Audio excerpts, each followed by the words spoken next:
ఇక ముఖ్యమంత్రి రేవంత్ రెడ్డి హైదరాబాద్ అభివృద్ధి కోసం భారీ వరాలు ప్రకటించినట్లుగా తెలుస్తుంది. దాదాపు 8,858 కోట్ల అంచనా వ్యయంతో కూడా గోదావరి డ్రింకింగ్ వాటర్ స్కీమ్ మొదటి దశ, రెండో దశ పథకాలకు కూడా ఆయన శంకుస్థాపన చేయనున్నారు.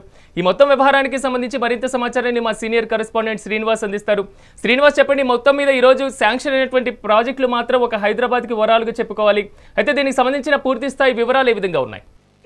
సీఎం రేవంత్ రెడ్డి హైదరాబాద్ కు వరాలను జల్లు కురిపించారని చెప్పొచ్చు. అయితే హైదరాబాద్ లో పలు కీలక అభివృద్ధి పనులకైనా శ్రీకారం చుట్టారు.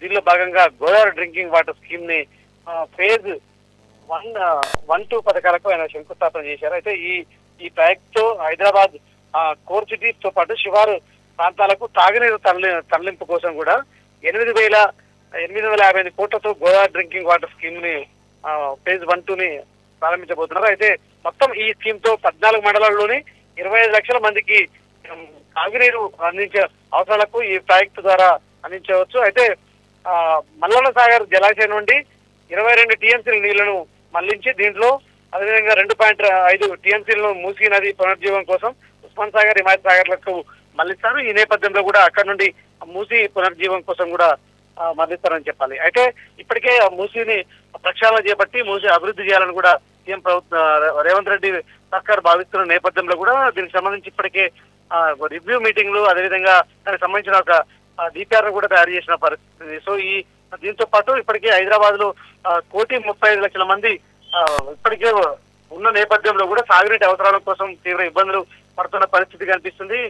ఇప్పటికే చూడొచ్చు, చాలా మంది ఏదైతే వాటర్ ట్యాంకర్లతో కూడా ఎండాకాలం వచ్చిందంటే వాటర్ ట్యాంకర్లతో నీళ్లు కొనే పరిస్థితి వచ్చిన నేపథ్యంలో కూడా దానికి సంబంధించి అవసరాలు తీర్చే విధంగా పూర్తి ప్రణాళికాబద్ధంగా కూడా చేసి దానికి సంబంధించి సాగునీటి అవసరాలు తీర్చాలని కూడా రేవంత్ రెడ్డి భావిస్తున్నారు. ఈ క్రమంలో కూడా పలుసార్లు దీని మీద సమీక్ష సమావేశాలు కూడా నిర్వహించి ఏ విధంగా హైదరాబాద్ కు తాగునీటి నీళ్లు అందించాలనే సంకల్పంతో కూడా భావించిన నేపథ్యంలో కూడా దీనికి సంబంధించి హైదరాబాద్ కోసం వరాలు అయితే కురిపించారని చెప్పొచ్చు.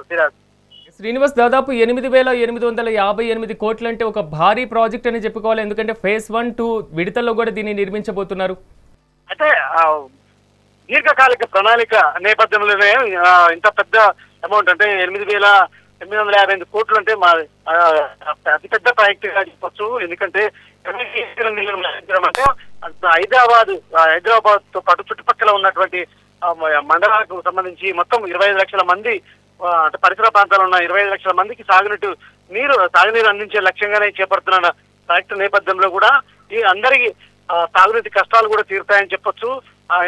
ఇప్పటికే ఇబ్బంది పడుతున్న నేపథ్యం, ఎండాకాలం వచ్చిందంటే భూగర్భ జలాలు అడగంటిపోవడం, తాగునీటికి అన్నిటికీ ఇబ్బంది పడుతున్న నేపథ్యంలో కూడా ఈ ప్రాజెక్టు చేపడితే ఈ కష్టాలన్నీ తీరుతాయని కూడా ఇప్పటికే ఒక అంచనాకు రావడంతో పాటు దానికి సంబంధించి అధికారులు ఒక మ్యాప్ అంటే ప్రణాళికబద్ధమైనటువంటి ఒక రిపోర్ట్ ఇచ్చిన నేపథ్యంలో కూడా దాని ప్రకారమే కూడా ముందుకు పోవాలని కాంగ్రెస్ ప్రభుత్వం భావిస్తుంది. ఈ క్రమంలో కూడా 8,250 కోట్లకు సంబంధించి ఈ అభివృద్ధి పనులకైతే సీఎం రేవంత్ రెడ్డి సర్కార్ ఫేజ్ 1, ఫేజ్ 2 గా విభజించి పనులకైతే శ్రీకారం చుట్టారని చెప్పొచ్చు.